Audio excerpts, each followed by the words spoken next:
میراث په دې مسلو کې هغه یو مسله دا هم چې هغه که چېرته یو کس د ایمان نه واوړېد کافر شو نو خپل خپلوان نور مسلمانان دي خو لیکن دی مرتد شو کافر شو نو د کافر ته به د مسلمان ذره برابر میراث نه میلاوي دی د میراث نه محرومه شو. لکه مثال یو سړی هغه مرتد شو پلار مسلمان دی او پلار وفات شو نو دغی کافر زوی ته به اوس په میراث کې هیڅ قسم برخه میلاویږي نه دی به د سره د میراث نه هغه محرومه وي. دغه رنګې د کافر نه به مسلمان ته میلاویږي او که نه د کافر نه مسلمان ته نه میلاویږي او د کافر دو قسمه مالونه دي. که چرته هغه د کفر نه مخکې د هغه مال ګټلی دی مال هغه پیدا کړی دی په ملکیت کې سره راغلی د اسلام په حالت کې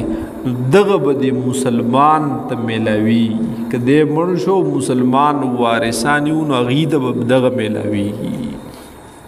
خو د کفر په حالت کې کومه ګټه وټه کړې ده او د ملکیت ته څه څیزونه راغلي نو هغه به بیا مسلمان ته نه میلاویږي هغه به بیت المال ته ځي هغه به حکومت هغه خپلې خزانې ته ورولي. دغه رنګې بل کس القاتل لا یرثو یو سړی راولګېد او د چا نه ورته په میراث کې حصه میلاوېدله هغه قتل کو نو قاتل ته به هم هغه په میراث کې حصه نه وي. لکه یو سړی راولګېد خپل پلار قتل کو یا پلار راولګېد خپل زوی قتل کو دی زوی ته به د پلار نه میلاویږي که پلار زوی قتل کړی نو د زوی نه که خپل ذاتی څه ملکیت پاتې شوی نو په هغې کې به د پلار حصه نه وي هغه به ترې نه محروم وي ځکه هغه د خپل مورث د هغې قاتل وګرځېدلو. دغه رنګې هغه چې یو کس وفات شي نو چې څومره ژوندي وارثان دي دوی لره به اعتبار وي. دغه رنګې داسې یو وارث چې هغه لا پیدا نه دی د مور په خېټه دی یعنی آن قریب پیدا کېدلو والا دی نو ده ته به هم حصه میلاویږي. لکه مثال هغه د ماشوم امید شته او پلار وفات شو نو ټیک ټاک دغه ماشوم ته به حصه میلاویږي چې کله پیدا شي. په دې کې دا چې دا کوم وارثان دي دوی انتظار وکړي چې دا ماشوم پیدا شي بیا به جایداد وغیرہ تقسیم کی بل که دوی انتظار نه کوي وایي چې موږ زر خبره ختمو زر دا مال دولت جایداد وغیرہ دا تقسیمو نو زر هم تقسیمولی شي. دا غي طریقې کار بیا دا وي چې دغه ماشوم الک دی او که جنۍ دا غي علم هم تشتنا نو حصې به ورله جوړي دا حمل دا به الک فرض کو چې ګویا کې دا الک دی او بیا به د ټولو وارثانو حصې روباسو او بیا به بل مسله جوړه کو چې په هغې کې به دغه حمل جنۍ فرض کو چې دا جنۍ ده او بیا به ټولو وارثانو له حصې روباسو. نو چې په دې دواړو مسلو کې په کمه کې د وارثانو کمه حصه رسېده لږه حصه یې رسېدله نو هغه لږه لږه به ورته ورکړي. بیا چې دا ماشوم کله پیدا شي نو هغه که د هغې نورو وارثانو سیواګري بیا رسېدله جو به ورله ورکړي او که نه یې رسېدله خپله ورته صحیح رسېدلې وه جو بس حقه یې حصه ده او هغه چې کومه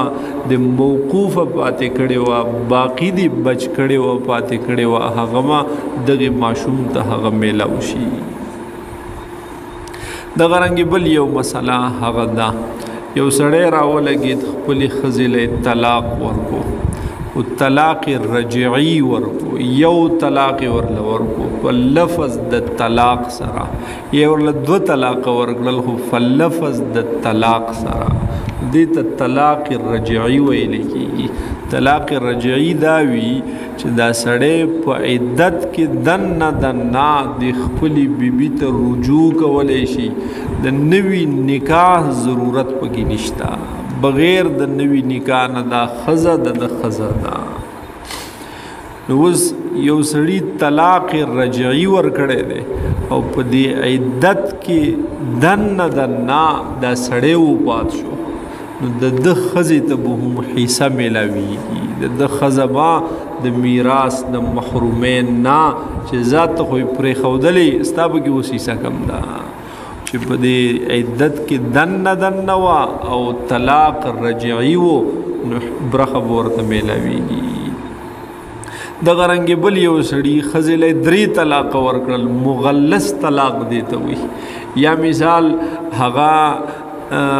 طلاق باین ورته ورکو. طلاق باین بیا دی ته وایي چې لفظ د طلاق پکې استعمال نه کی، نور الفاظ ہوئی د دې کور نه وځه یا ته په ما باندې حرام ای وغیرہ مختلف الفاظ هغه استعمال کی او نیت پکې د طلاق وي، نو په دې سره هم طلاق واقع کیږي او دې ته طلاق هغه کنایي ویل کیږي. او په دې سره یو طلاق باین واقع کیږي، په دې کې بیا هغه نوی نکاح ته ضرورت دی چې خامخا اوس که بیا یې ښځه کوي دی نو دوباره به ورسره دا نکاح خپله تازه کوي. او بل دریم طلاق مغلظ دی. طلاق مغلظ 3 طلاق دی چې یو سړی راولګېد ښځې ته 3 طلاق هغه ورکړل،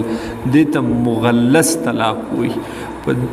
په دې کې اوس په نوي نکاح باندې هم کار نه کیږي. الو به دا سړی او دا ښځه بیا په خپلو کې یو کیږي، بیا به ښځه خاوند کیږي. الو چې دا ښځه اوس په بل ځای کې نکاح وکړي او هلته په خپله خوښه ورله بیا خاوند د څه وخت بعد یعنی د میلاوېدلو نه بعد ورله په خپله خوښه بیا طلاق ورکړي او بیا یې هلته عدت تیر شي او د هغې نه بعد بیا راشي د دې اول خاوند سره نکاح کوي، نو اوس ورسره کولی شي. دا 2 قسمه طلاقه، باین او مغلظ. که چېرته دا یو سړي ورکړي او دا یې د بیمارۍ په حالت کې ورکړي، یعنې دا سړی په کټ پروت دی، مري په مرض الوفات کې هغه مبتلا دی، که د بیماری په حالت کې ورګړیو او د دغې بیماری نه دی وفات هم شو، بیا نو هم د ښځې ته به برخه میلاوي، دا ښځه به محرومه کیږي نه. او که چېرته دا د صحت په زمانه کې داسې طلاق ورکړو، یا یې 3 طلاق ورکړو، یا یې طلاق باین ورکړی، ښه صحتمند او بیمار نه و او بیا بیمار شو، په هغې بیماری کې بیا وفات شو، یا یې ناڅاپه څه اکسیډنټ وغیره وکړو په هغې کې وفات شو، نو اوس به دې ښځې دا هغه په میراث کې حصه نه ورکړو اگر چې لا عدت شروع دی. ځکه په طلاق مغلظ یا په طلاق باین سره دا ښځه د ده نه جدا شوې ده. دغه رنګ یو مسله پکې دا هم چې ښځه د خاوند سره خلع وکړي، د خاوند نه طلاق واخلي چې یاره ستا مهر به زه تا ته در حواله کم، واپس یې واخله، دا مهر دی، دوره پیسې پسې نورې م واخله، خو خدای ته وګوره چې ما پرېږده، زما ستا سره ژوند نه تېرېږي. نو یا په خپل افس کې خلع وکړي، یا په جرګې سره خلع وکړي، یا په عدالت سره خلع وکړي، او چې دا خلع وشوه نو که بیا دا خاون هر کله وفات شو، یعنی په عدت کې که دننه وفات شو که د عدت نه بعد دې ښځې ته به میراث کې حصه نه میلاویږي، ځکه خلعوي د ښځې د طرف نه ښځه مطالبه کوي چې مهرباني وکړه ما پرېږده، سړی هغه نه پرېږدي. نو چې ښځه د ښځې جداوالی خوښ دی نو اوس جدا ده، اوس د دې سړي په مال کې ورته حصه هغه نه میلاویږي، که دی مړ شو نو په میراث کې برخه نشته.